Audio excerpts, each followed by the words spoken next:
And I'm going to present you a case study, a partnership that we developed at Santander Totta, the Santander branch in Portugal, and with Nova. So we created a team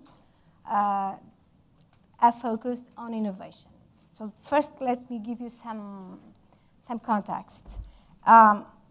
We, as an industry, like I believe majority of industries, are being disrupted by what we call it the digital revolution, or the big transformations that we've seen on the last 10 years. So regarding technology, regarding customer expectations, we've seen every day the number of customers visiting branches is being reduced. Of course, we aren't losing customers, but they are contacting us through completely different touch points, and especially the youngest generation, their expectations are completely different from what we've been used to.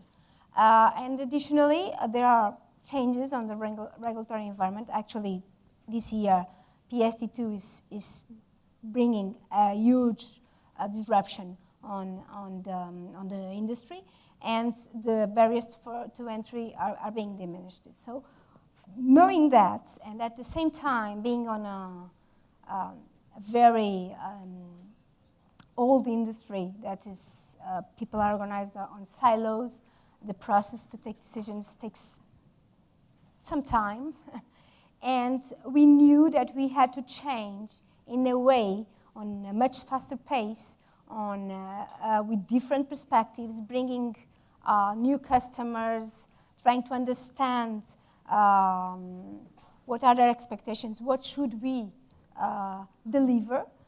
And so we decided that we need to innovate on a faster pace, on a linear process, but not taking that much risks.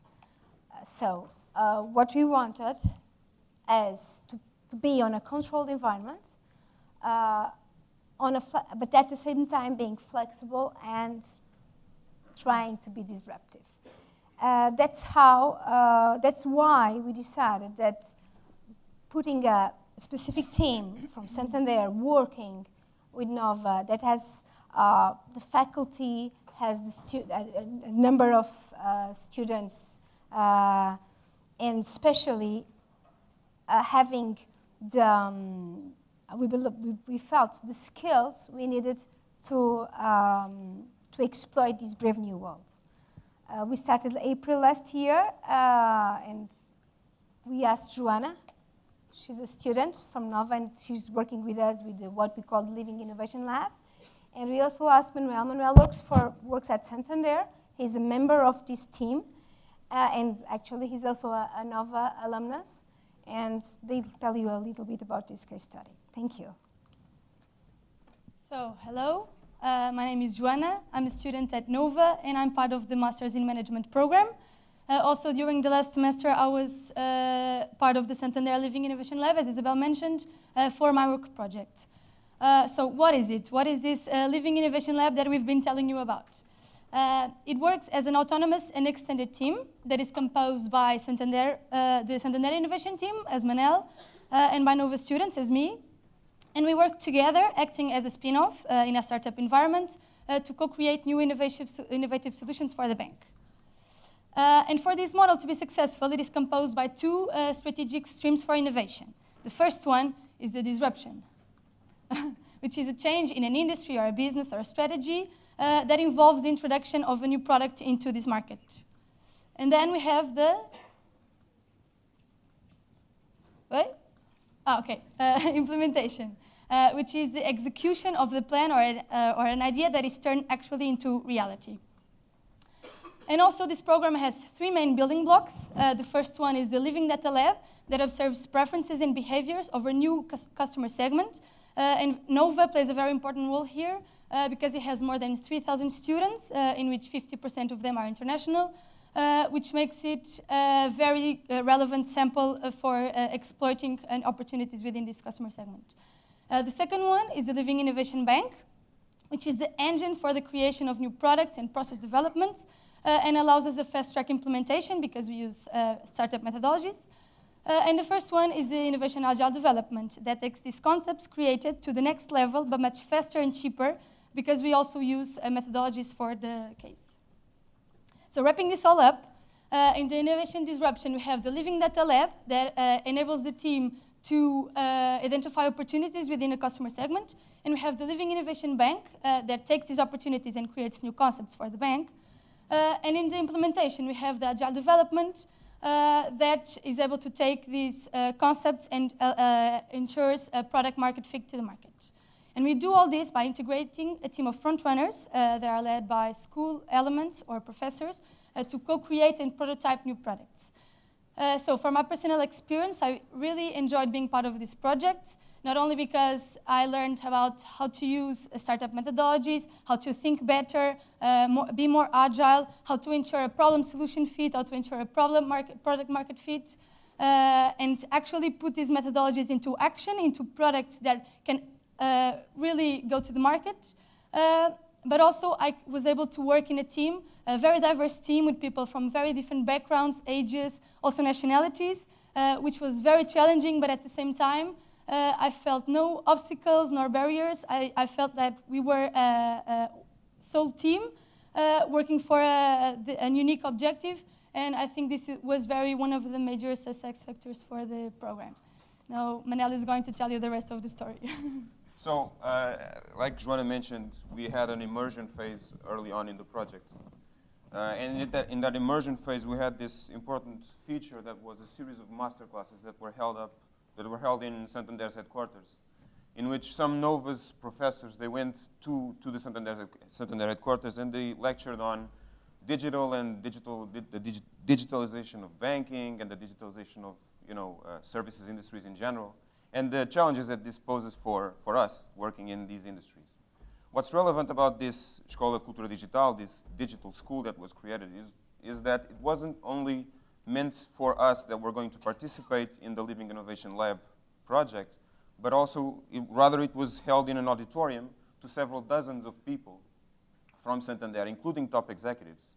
And so these master classes, they really were a way, not only they were very academically strong and relevant in terms of business, but they were also a way of the bank to signal its commitment to digital transformation to everyone inside the structure, which is very important. But to talk a little bit about the team of the Living Innovation Lab, so from Santander, we're 8 people. Like Joanna mentioned, the idea is that we have diverse backgrounds as far as possible. So you have people from strategy, which is me, but you also have people from business intelligence, you have people from IT, you have people from marketing. One thing that we have in common, though, and is important, I think, is that none of us has senior positions inside the structure. We're all selected without any seniority. And the reason why that is important is because none of us is polluted, in a sense, by ways of doing work, ways of innovation, ways of decision processes. We're all clear from that. The idea is that we're all clear from that. We also worked with 4 students, Joanna here being one of them. She worked with us for about, 3 months or 4, something like that. We worked with Sebastian and other students. And we also worked with 2 permanent mentors from Nova. They were permanently assessing and analyzing and helping us. We also worked sporadically with other professors. We worked also with entrepreneurs. And this really created a very rich environment. What are the main results that we can show right now in numbers? So we did 3 master's theses since April. Joanna's was one of them. We did 5 sprints in which we validated 7 business concepts, one of which is actually being in early stages of implementation by the bank. Now, I think we have achieved the most goals we set out to achieve, and I think one of them, and probably the most important one, was the ability to, as far as possible, work as a startup. We really tried to get that startup environment coming from a non-startup.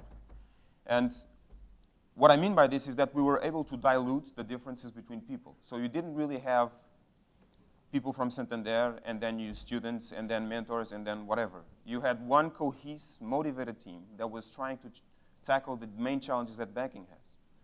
Another point in which I think we worked as a startup is that we were able to ditch a little bit, lose the inefficiencies, lose the dead weight that we have from Santander, from that heavy and vertical structure.